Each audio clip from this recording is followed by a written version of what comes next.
అందరూ తమ జీవితం గురించే ఆలోచిస్తారు. కానీ ఆదికేశవ మాత్రం కూతురి జీవితమే తన జీవితం అన్నట్టు బ్రతికాడు. దేవుడి దగ్గర దీపం పెట్టినట్టు నా కూతురిని విహారీ చేతిలో పెట్టాను.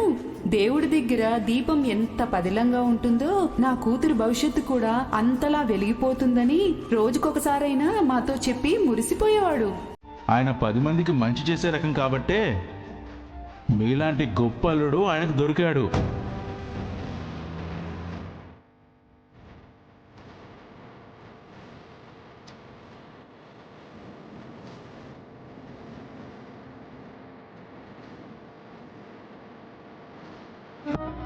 బిహారీ గారు, ఏమైందండి? మీ కళ్ళల్లో కన్నీళ్ళ?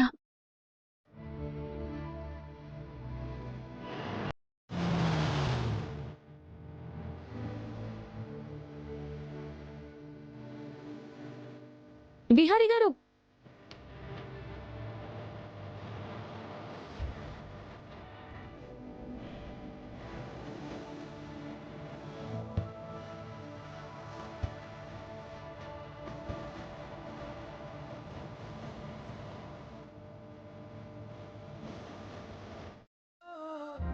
ఈ కథలో ఉంటే నేను, జింక నువ్వు. నా జీవితం నేను చూసుకొని వెళ్ళిపోతే అరే నీ బ్రతుక జింక పిల్లలా ఎడారి బ్రతుకైపోతుంది. నీ కుటుంబం మొత్తం ఎడారిలో పడిపోతుంది.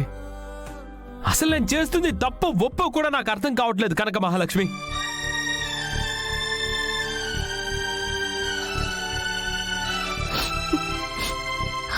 బిహారీ గారు, మీరు చీమ కూడా హాని తలపెట్టే మనిషి కాదు. మీరు చేస్తున్నది ఎప్పటికీ తప్పు కాదు. పరిస్థితులు మనతో ఆడుకుంటున్నాయి అంతే. పరిస్థితులు మనతో ఆడుకున్నాయని నిన్నిలా నేను వదిలేలేను కనక మహాలక్ష్మి. వంటతో పాటు ప్రయాణం చేసొచ్చిన ఆ జింకనలా అర్ధాంతరంగా ఎడారిలో ఒంటరిగా వదిలేయకూడదు. వదిలేస్తే నాకు మానవత్వం లేనట్టే, నేను మనిషిని కానట్టే. ఆ జింక పిల్లకి ఖచ్చితంగా మంచి జీవితం ఇవ్వాలి. బిహారీ గారు, జీవితంలో అన్ని సందర్భాల్లోనూ అందరినీ సంతృప్తి పరచలేము.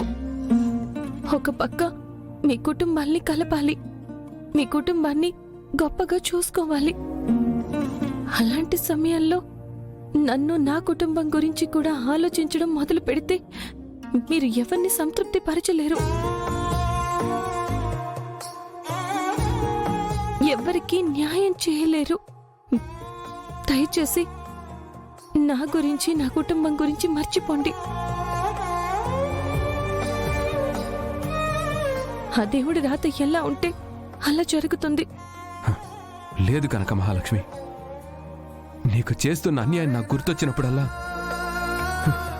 నా గుండె బంద్ అగ్నిపర్వతాల్లా పేలుతోంది. అందులో వచ్చే బాధ అనే లావా నన్ను ప్రతిక్షణం దహిస్తుంది తెలుసా.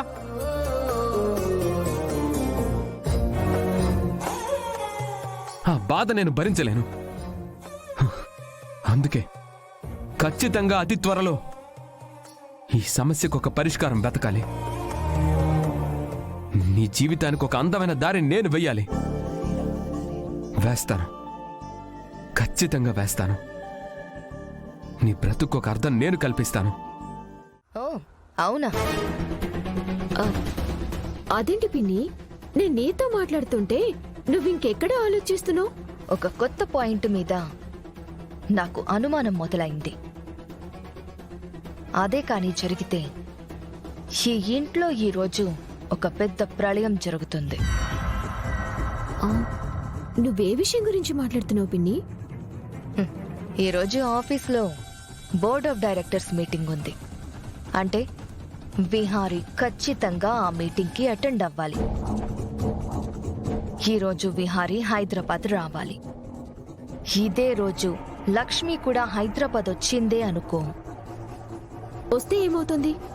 ఇద్దరూ ఒకే రోజు ఇంట్లో నుండి బయటకెళ్లారు. ఇద్దరూ ఒకే రోజు మళ్ళీ ఇంటికి తిరిగొస్తే మనం ఊహించలేని విషయాలు చాలా ఉండొచ్చు.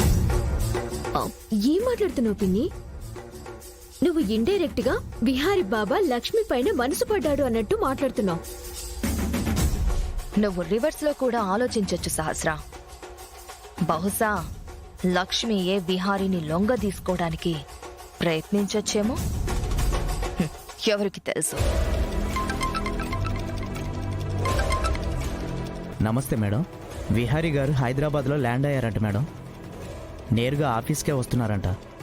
మీరు కూడా బోర్డ్ ఆఫ్ డైరెక్టర్స్ మీటింగ్కి వస్తున్నారు కదా? ఏమన్నావు? అర్థం కాలేదు. అదే మేడం, విహారీ గారు ఇప్పుడే హైదరాబాద్లో ల్యాండ్ అయ్యారంట.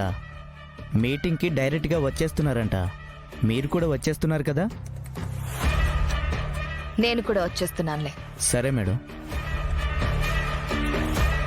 సహస్ర, విహారీ హైదరాబాద్కి వచ్చేశాడు. ఇక లక్ష్మి వస్తుందో లేదో చూడాలి. అయినా లక్ష్మికంత వార్నింగ్ ఇచ్చిన తర్వాత కూడా మళ్ళీ ఇంటికి తిరిగి వస్తుందని అనుకుంటున్నావా?